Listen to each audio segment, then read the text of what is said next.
Altesse royale, c'est pour nous un très grand plaisir et un très grand honneur de nous avoir parmi nous ce soir.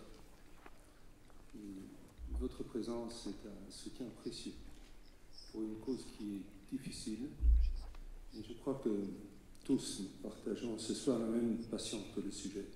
Merci. Je remercie également Monsieur le Président de la Chambre des députés, Monsieur Laurent Mozart, de s'être rejoint à nous pour cette cause. Mesdames, Messieurs les députés, bourgmestres et chevins, il est très important que l'information qui va se dégager du débat de ce soir, qu'elle puisse servir à tous les niveaux.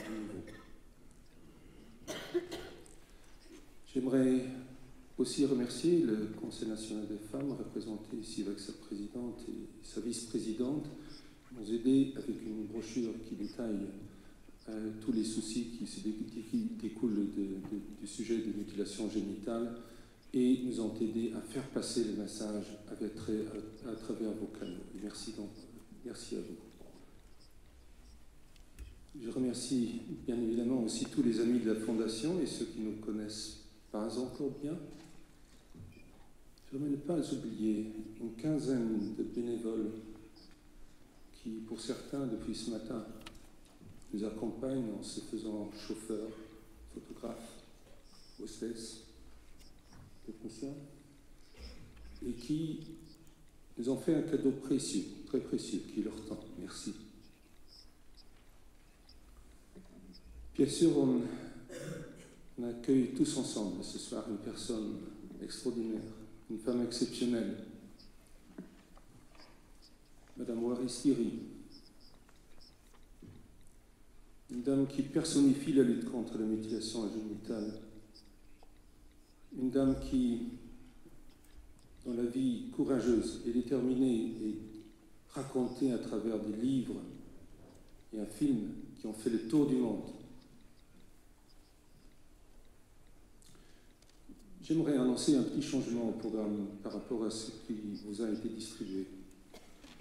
Madame Dirie nous accompagne avec un grand cœur et avec énormément d'engagement.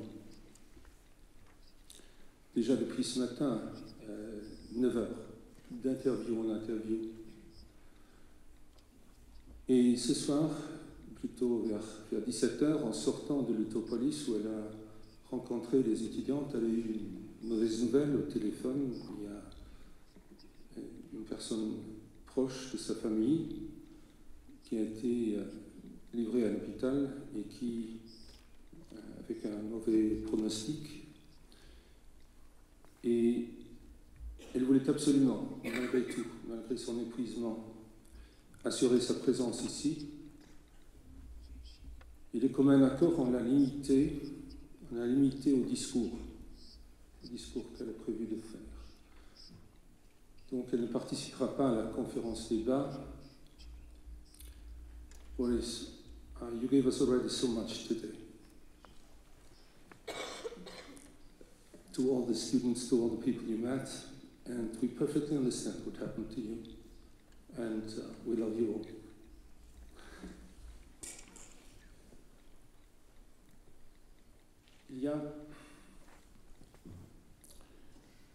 Le sujet qui nous réunit ce soir, il est très grave.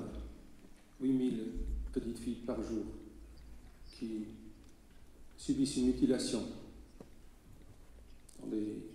dans la douleur, dans des conditions d'hygiène qui sont déplorables et qui mettent en danger leur vie.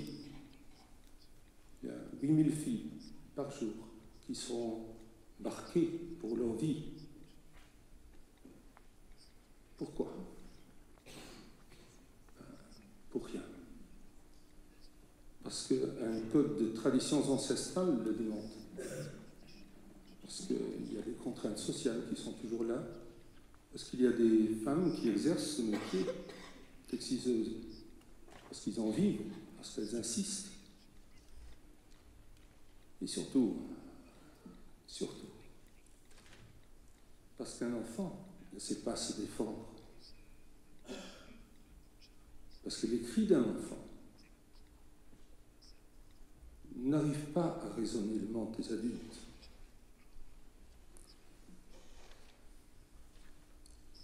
Mesdames et messieurs, aujourd'hui, 1250 personnes se sont déplacées vers Métropolis. 1250, la moitié des étudiants. Pour écouter Madame Guéry, pour regarder le film, l'histoire d'une révolte courageuse qui a brisé le silence, le tabou autour de ce crime du XXIe siècle. 600, plus de 600 ce soir, dans cette salle.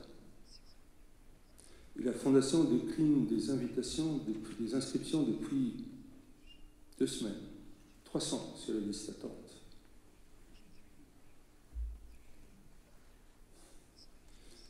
Mesdames, Messieurs, qui d'entre nous n'aurait pas dit une fois, pensé parfois, que ce pays, que nous étions devenus un peu trop aisés pour souffrir de l'injustice faite à d'autres, que nous étions devenus un peu trop peu courageux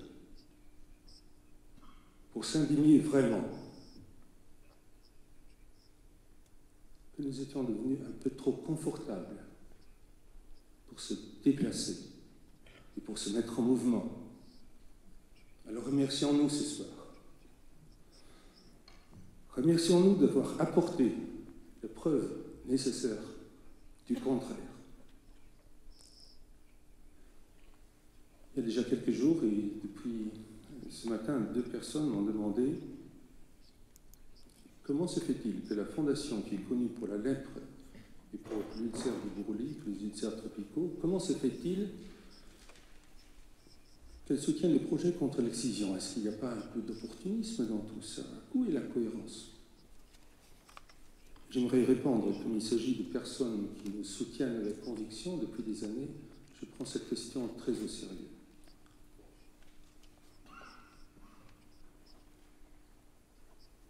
Dans les pays où nous agissons, il n'y a pas un médecin pour la lèpre et un autre médecin pour une autre maladie. Il y a un infirmier pour tout, peut-être, et un médecin au loin, si on a de la chance. Donc il est vrai que la Fondation vous a dit que pendant ces 45 années d'existence, elle a su guérir plus de 500 000 lépreux. C'est vrai. Mais on ne vous a pas tout dit. Parce qu'il est impossible de ne s'occuper que d'une seule maladie. Si de plus, vous voulez non seulement vous occuper de guérir, mais également, et tout logiquement, d'améliorer les conditions de santé des personnes, alors il faut penser à l'eau, également à l'alimentation aussi, et réunir le village autour de ces projets, les faire adhérer afin ces projets deviennent leurs et deviennent autonomes.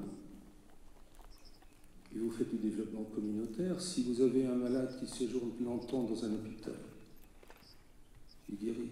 Vous n'allez pas le renvoyer de la maladie, de la misère. Il faut qu'il retrouve une nouvelle activité économique, un coup de pouce qui s'appelle le microcrédit.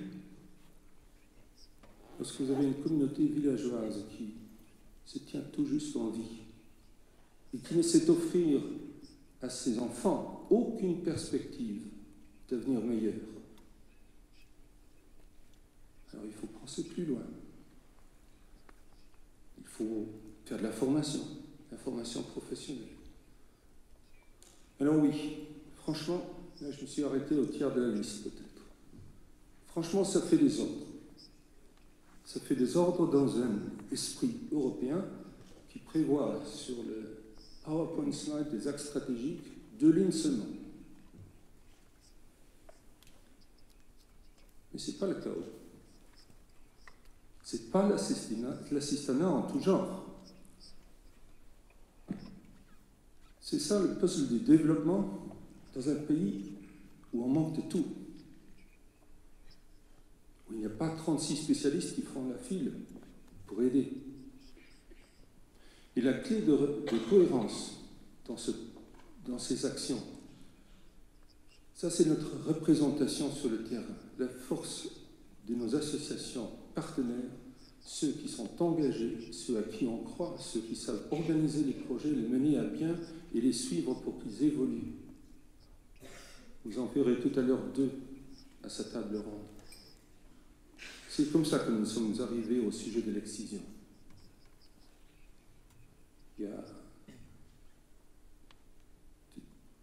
Nous travaillons ensemble au Mali avec une association de femmes qui s'appelle la COFESFA. Depuis longtemps déjà, nous faisons des microcrédits, nous faisons de la promotion de la femme, nous faisons construction d'écoles, forage.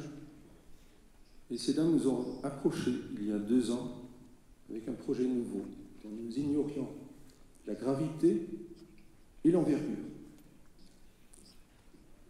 C'est que dans les villages où nous étions fortement présents, avec elles et par elles, quelque part en arrière-fond, il se trouvait que 9 filles sur 10 subissaient des mutilations génitales. Alors, quelque part, j'espère que ça se passera pour vous comme pour nous à ce moment-là, c'est-à-dire à partir du moment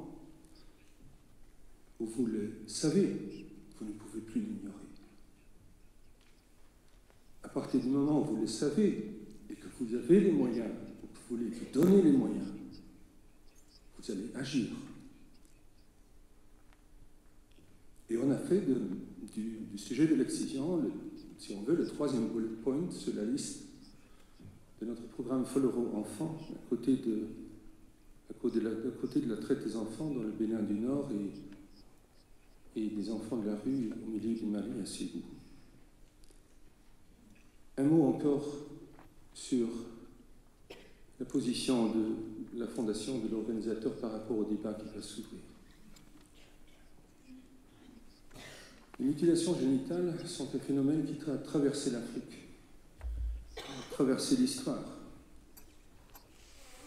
Un phénomène qui traverse les cultures, les religions, les frontières des pays. À la Fondation, on aide et on rencontre avec un égal sentiment de respect et d'amitié des personnes de cultures et de traditions et de religions différentes. On n'a pas de filtre à l'entrée, on n'aura pas de statistiques à la sortie pour justifier notre neutralité. Ça ne fait pas de sens. Par contre, on se retrouve de pied ferme sur le terrain des droits universels de l'homme et de la charte des droits de l'enfant. Nous agissons afin que, dans un avenir, il n'y ait plus ni d'acteurs de crime, ni de victimes. Et c'est dans ce sens-là que nous invitons la table ronde à rejoindre notre pensée. Je vous remercie.